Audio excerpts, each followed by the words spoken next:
Amduat. Cos'è l'Amduat? L'Amduat è la zona oscura che gli egizi chiamavano come passaggio per andare, diciamo, dall'altra parte, per andare nella sezione oscura del proprio essere. È naturale che essendoci diciamo, l'unificazione di ciò che è in alto come ciò che è in basso, indicava anche riuscire ad andare nella zona oscura dell'universo. Ma scura perché? Perché maligna? No. Scura perché non conosciuta. Scura perché era legata al corpo oscuro. Il corpo oscuro è il corpo astrale, è il secondo corpo, è quel corpo che noi troviamo nella Bibbia come corpo di Eva, mentre il corpo fisico è quel corpo che noi nella Bibbia troviamo come corpo di Adamo.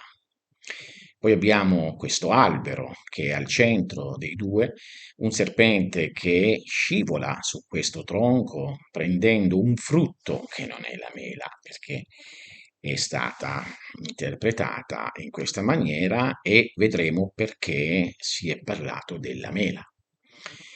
Questo serpente è la capacità propulsiva che noi dobbiamo avere per riuscire a capire la Cabala profonda. La Cabala profonda è quella Cabala alchemica e magica insieme, solitamente è stata divisa, ma che qui noi rimetteremo insieme nelle sue costituenti.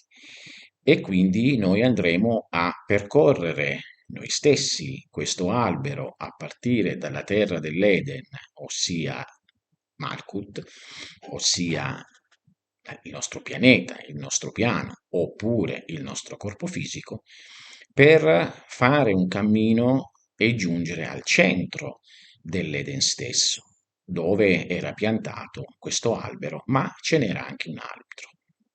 Vi era l'albero della vita, vi era l'albero della conoscenza del bene e del male.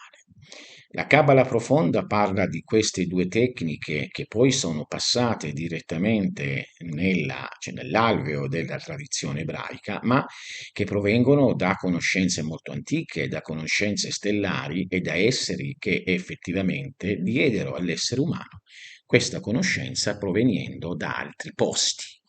Che questi posti siano stelle fisiche o che siano stelle sottili o che sia un altro universo, eccetera, lo vedremo direttamente andando a capire in questo seminario l'Am Duat. Bene, noi parleremo dell'Am Duat, che è il vero nome di Dat.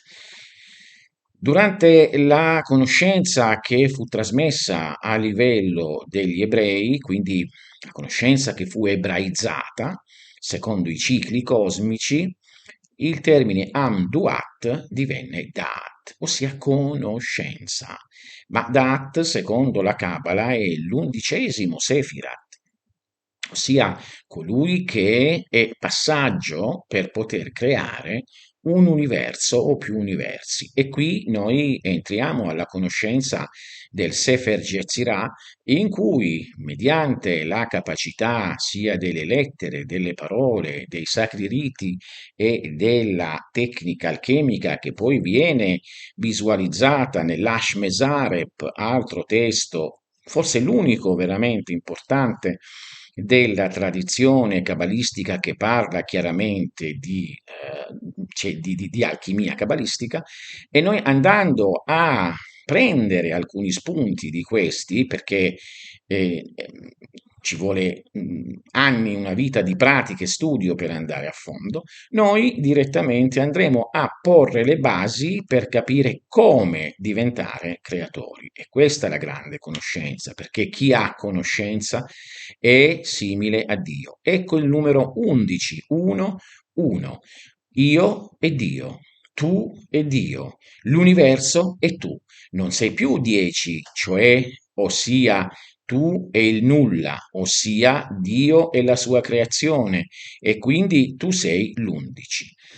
Di solito è stato sempre maleficiato questo numero, ma in realtà è stato fatto per tenere lontana la conoscenza da coloro che potevano profanarla, anche perché la tecnica che andremo ad analizzare o le tecniche che andremo ad analizzare sono tecniche squisitamente mentali e anche fisiche che si basano direttamente sulla permutazione e trasmutazione di numeri e materie, andando i numeri e le materie ad identificarsi.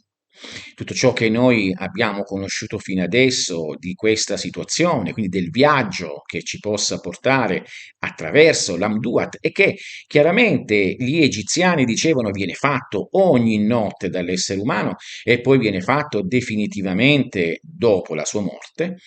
Bene, ogni viaggio noi ogni notte facciamo questo viaggio e quindi noi andremo a vedere il vero significato di questo viaggio proiettandolo e vedendolo nei cieli stellati e nel cammino dei vari pianeti, dei numeri, dei vari simboli che poi sono giunti fino a noi come angeli caduti, appunto, e psicologicizzati.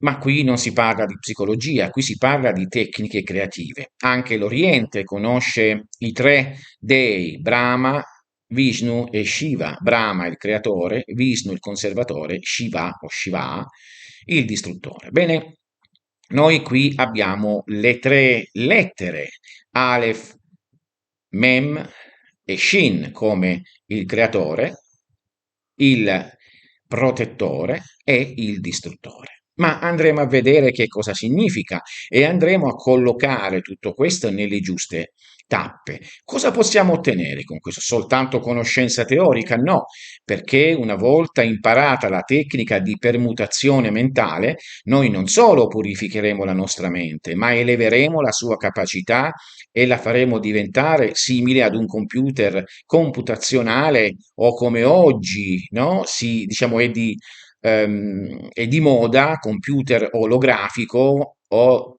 con tutte le varie diciamo, sfumature che la fisica quantistica dà, quindi un computer quantistico, un cervello quantistico. Ma allora gli antichi conoscevano questo che i moderni, cioè di cui ne parlano? Beh, gli antichi non solo li conoscevano, ma erano in contatto con tutto questo perché ci parlano appunto dell'Amduat, del passaggio nell'Amduat, di ciò che si incontra nell'Amduat e quindi delle entrate, della penetrazione che deve essere fatta tramite l'Amduat, ossia in Da'at. Tutte le cose che ci vengono descritte come mostri, incontri, dei, numeri, sono tutti direttamente poi stati categorizzate dalla scienza cabalistica ebraizzante e sono state date con altri nomi e termini. Ma questo, ripeto, è solamente la scienza dell'essere umano e la scienza dell'estrarre da sé il corpo astrale. E una volta estratto questo corpo astrale, che fa? Bene, fa il suo viaggio nell'Amduat, fa il suo viaggio di passaggio in Dat e quindi si trova ad essere individuo a coscienza non dispersa, 1, 10 si disperde, c'è l'1, entra nell'assoluto e diventa 0, ma bensì 1, 1. Invece di essere un io che diventa cosmico senza essere cosciente di se stesso e delle ultime azioni fatte, esso diventa invece un io atomico, mantenendo la coscienza assoluta e decidendo di poter essere manifesto o meno. Questo tuono forse ci indica che tutto ciò che ho detto è vero.